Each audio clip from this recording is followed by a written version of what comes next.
లోని దాదాపు 15 ఓటింగ్ మిషన్లు అనేక అవకతవకలు జరిగాయని ఆరోపిస్తూ వాటిని మరలా లెక్కింపు చేయాలంటూ బాలినేని కోర్టుకు వెళ్లిన విషయం తెలిసిందే. తాజాగా ఎలక్షన్ కమిషనర్ మీనా జిల్లా కలెక్టర్లకు ఆదేశాలు జారీ చేసిన తీరు అనేక అనుమానాలకు తావిస్తుంది. ఎందుకు ఇప్పటి వరకు ఈవీఎం మిషన్లో నిక్షిప్తమైన డేటాను అరెస్ట్ చేయలేదని ప్రశ్నించడం హాట్ టాపిక్గా మారింది. సాధారణంగా ఎలక్షన్లు జరిగిన 6 నెలల వరకు డేటాను అరెస్ట్ చేయకూడదు, కానీ ఈసీ ఎందుకు అత్యుత్సాహం ప్రదర్శిస్తుందని వైసీపీ నాయకులు అడుగుతున్నారు. ఇదే అంశం మీద ఈరోజు చర్చను కొనసాగిద్దాం. చర్చలో పాల్గొనేందుకు మనతో సిద్ధంగా ఉన్నారు టీడీపీ అధికార ప్రతినిధి విఎస్ఆర్ చౌదరి గారు మనతో జూమ్ కాల్లో అందుబాటులోకి వస్తారు. జనసేన నేత వీర మహిళ సుజాత కాజా గారు జూమ్ కాల్లో అందుబాటులో ఉన్నారు. వైసీపీ నేత రేగడి లక్ష్మణరావు గారు మనతో జూమ్ కాల్లో అందుబాటులో ఉన్నారు. అదేవిధంగా సీనియర్ జర్నలిస్ట్ అక్షర్ సచిన్ గారు మనతో ఫోన్ ద్వారా అందుబాటులోకి వస్తారు. ముఖ్యంగా ప్రధానంగా ముందుగా మనం అసలు పవన్ కళ్యాణ్ గారు ఈరోజు ఏం మాట్లాడారు, 13,500 గ్రామ సభలను ఉద్దేశించి ఆయన ఏం మాట్లాడారు ఒకసారి వీడియో చూద్దాం. మనం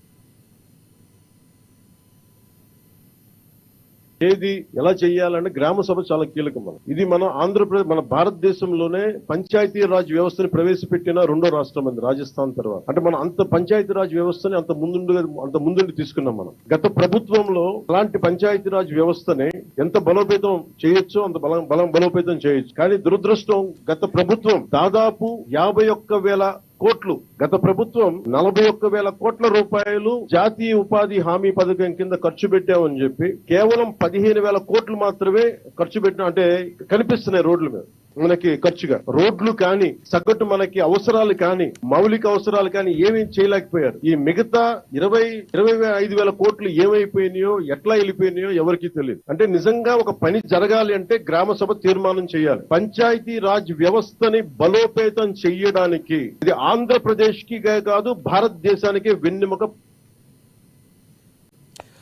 పవన్ కళ్యాణ్ గారు మాట్లాడింది ఆంధ్రప్రదేశ్లో గ్రామాల అభివృద్ధిలో గ్రామ స్వరాజ్యం వైపుకు చంద్రబాబు సర్కార్ నడుం బిగించిందని, గ్రామ పంచాయతీల అభివృద్ధి జరగాలి అంటే గ్రామ పంచాయతీ బలంగా ఉండాలని చెప్పి మరి పంచాయతీరాజ్ శాఖ మంత్రి ఉప ముఖ్యమంత్రి అయిన పవన్ కళ్యాణ్ గారు చెప్పడం జరిగింది.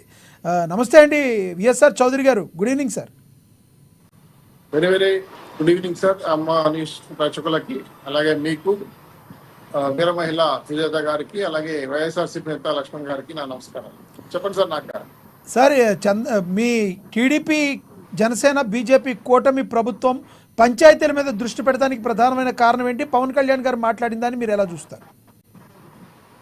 తప్పకుండా సార్, ఎందుకంటే రాష్ట్రంలో ఉన్నటువంటి 13,500 పంచాయతీలే కాకుండా ఏదైతే స్వతంత్రం వచ్చిన తర్వాత గాంధీజీ కలలు కన్న గ్రామ స్వరాజ్యాన్ని పూర్తి స్థాయిలో 5 ఏళ్లలో విధ్వంసం చేసి సచివాలయ కార్యాలయాలుగా మార్చేసి సర్పంచుల్ని ఉప సర్పంచుల్ని ఉత్సవ విగ్రహాలుగా మారిపోయినారు. కేంద్ర ప్రభుత్వం దాదాపు 45,000 కోట్ల పైచులకు నిధులు విడుదల చేస్తే అందులో 15,000 కోట్లు మాత్రమే రోడ్లు వేసామని చూపిస్తున్నారు. రోడ్లు కనపడలేదు. రిమైనింగ్ డబ్బులన్నీ కూడా ఏమయ్యాయో పంచాయతీ శాఖ పరిధిలో కనపడట్లే. ఆ కన్సల్ట్ సెక్రటరీని అలాగే ఇన్ఛార్జి పర్సన్స్ కూడా ఆ తాలూకా లెక్కలు ఇవ్వమని చెప్పి పవన్ కళ్యాణ్ అన్నారు. అదేవిధంగా గతంలో పులివెందులలో కూడా సర్పంచులు, గ్రామ సర్పంచులను మీరు ఎందుకు పనికిరాని వ్యక్తులుగా మార్చేశారు, మా పరిస్థితి బాగలేదు, కనీసం మా పంచాయతీ కార్యాలయాలకి మేము విద్యుత్ ఛార్జీలు కూడా కట్టుకోలేని పరిస్థితులు ఉన్నాం, కనీసం బ్లీచింగ్ చల్లుకోలేని పరిస్థితి ఉన్నాం, రోడ్లు కానీ మరుగుదొడ్లు కానీ కాలువలు కానీ వీధి పాఠశాలలు కానీ గవర్నమెంట్ పాఠశాలలు కానీ శుభ్రత పాటించడంలో చాలా ఫెయిల్ అవుతున్నాము, గ్రామ స్వరాజ్యానికి రావాల్సిన నిధులు ఎందుకు ఇవ్వలేకపోతున్నా అడిగితే సమాధానం చెప్పలేదు, చివరికి గ్రామ సర్పంచులుగా మేము ఉండడం వృధా అని చెప్పి పులివెందుల నుంచే రాజీనామా చేయడం మొదలుపెట్టారు. సరే, అప్పుడున్న రాజకీయాల్లో అవినాష్ రెడ్డి గారిని మేనేజ్ చేయమని చెప్పారు. వాళ్ళు ఎవరు ఆ మాట వినలేదు. చివరికి రాజీనామా చేసిన సందర్భాలు కూడా మనం చూసాం. ఇది కాకుండా రాష్ట్రంలో ఉన్న పల్లెల్లో విద్యుత్ సరఫరా విషయాల్లో కానీ వ్యవసాయ పనిముట్టు సరఫరా విషయంలో కానీ గ్రామ సర్పంచ్ చాలా కీలక పాత్ర వహిస్తారు. అదే మన సబ్సిడీ ఇవ్వడంలో కూడా ఆయన లిస్టు ప్రయారిటీ ఉంటుంది. ప్రధానమంత్రి పొరపాటున ఆ గ్రామానికి వచ్చినా కూడా గ్రామ సర్పంచ్ని ప్రథమ పౌరుడిగా గుర్తిస్తారు. అటువంటి గాంధీజీ కలలు కన్నా గ్రామ స్వరాజ్యాన్ని చివరికి పల్లెల్లో పట్టుకుమ్మల్లాగా పచ్చని పల్లెల్లో ఉన్నటువంటి మన ఆంధ్ర రాష్ట్ర పల్లెలకు కూడా ఈరోజు తాగునీరు సాగునీరు లేకుండా వ్యవసాయం దెబ్బతినిపోయి పట్టణాలకు వలసలు పోయే పరిస్థితికి వచ్చేసారు. అటువంటి పరిస్థితి నుంచి మార్చడం కోసం కేంద్ర ప్రభుత్వాన్ని ఒప్పించి అనేక నిధులు ఇప్పుడు రాష్ట్ర ప్రభుత్వం తీసుకొస్తా ఉంది. క్షేత్రస్థాయిలో ప్రక్షాళన చేయాలి. పూర్తిగా గ్రామ స్వరాజ్యాన్ని మళ్ళీ స్థాపించాలి. ఏదైతే గతంలో ల్యాండు శాండు మైను వైను పేరుతో పల్లెల్ని కూడా కలుషితం చేసేసారో, కలుషితంగా మార్చేశారో వాటన్నింటినీ కూడా మళ్ళీ చక్కబెట్టాలి. ఎక్కడైతే ఏర్లు చలేర్లు ఉన్నాయో చెక్ డ్యాములు, అదే కాంపౌండ్లు, నీటి కుంటలు, కాలువలు దాదాపు 17,000 కిలోమీటర్లు సీసీ రోడ్లు వేయబోతున్నాం. గతంలో 2014-19లో 20,000 కిలోమీటర్లు వేసిన సీసీ రోడ్లు. అలాగే మరుగుదొడ్లతో పాటు కాలువలు ఇంచుమించు దాదాపు 10,000 కిలోమీటర్లు మురుగు కాలువలు కట్టడం కోసం కానీ, వీధి పాఠశాలలు, వీధి లైట్లు, బ్లీచింగ్ పౌడర్, శుభ్రత, అదేవిధంగా పంచాయతీ శాఖ పరిధిలోటువంటి చీపురు కట్ల కాడ నుంచి ఎటు చెట్టు కూడా ఇప్పుడు కొత్తగా టెండర్లు తీసుకొని కొనాల్సి వచ్చే పరిస్థితి పడతా ఉంది. మళ్ళీ పల్లెలు బాగుంటే పట్టణాలు బాగుంటాయని చెప్పి మంచి ఆలోచన.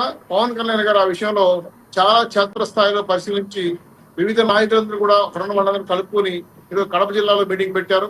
ఇది నిజంగా ఆంధ్ర రాష్ట్రంలో ఒక మంచి శుభదినం. అభివృద్ధి కార్యక్రమాలకు పునాదేయటమే కాదు, గతంలో స్వతంత్ర పండగకి కూడా వాళ్ళ జెండా పండగకి కూడా డబ్బులు పంపించడం, మేజర్ పంచాయతీకి అదేవిధంగా చిన్న పంచాయతీలకి 10,000, మేజర్ పంచాయతీకి 20,000 పంపించడం, ఇప్పుడు ప్రతి పంచాయతీ డబ్బులు కేటాయించడం. సో టోటల్ గా పల్లెల్లో ఉన్నటువంటి అనేక అంశాలు అభివృద్ధి దిశగా తీసుకెళ్లడం కోసం చేస్తున్న ప్రయత్నం అనేది రాష్ట్ర ప్రజలు, సర్పంచులు చాలా అభినందించారు. దీంతో పాటు సర్పంచులకు సంబంధించిన జీతాలు కూడా పెంచమని చెప్పారు. గతంలో ఉన్న జీతాల కన్నా ఇప్పుడు పెంచుతున్నారు. ఏ శాతం అనేది స్థాయిలో డిస్కస్ జరుగుతుంది. తొందరలో రేపు నుంచి కూడా అది కూడా అమలులోకి వస్తారు. ఇది కాకుండా ఉన్నటువంటి గ్రామ స్వరాజ్యాన్ని కాపాడుకోవడం కోసం ఏదైతే ఎన్ఆర్జీఎస్ ఫండ్స్ గతంలో గాడిదెప్పాయి, ఇవన్నీ కూడా ఈరోజు పనికి ఆహార పథకం కింద తీసుకొచ్చి కింద పల్లెల్లో పంచడం వల్ల ఉపాధి అవకాశాలతో పాటు వాళ్ళ జీవన విధానం మెరుగవుతుందని మంచి సత్తాలు వచ్చింది. ఈరోజు పవన్ కళ్యాణ్ చేస్తున్న కార్యక్రమాన్ని మనం కూడా అభినందించారు.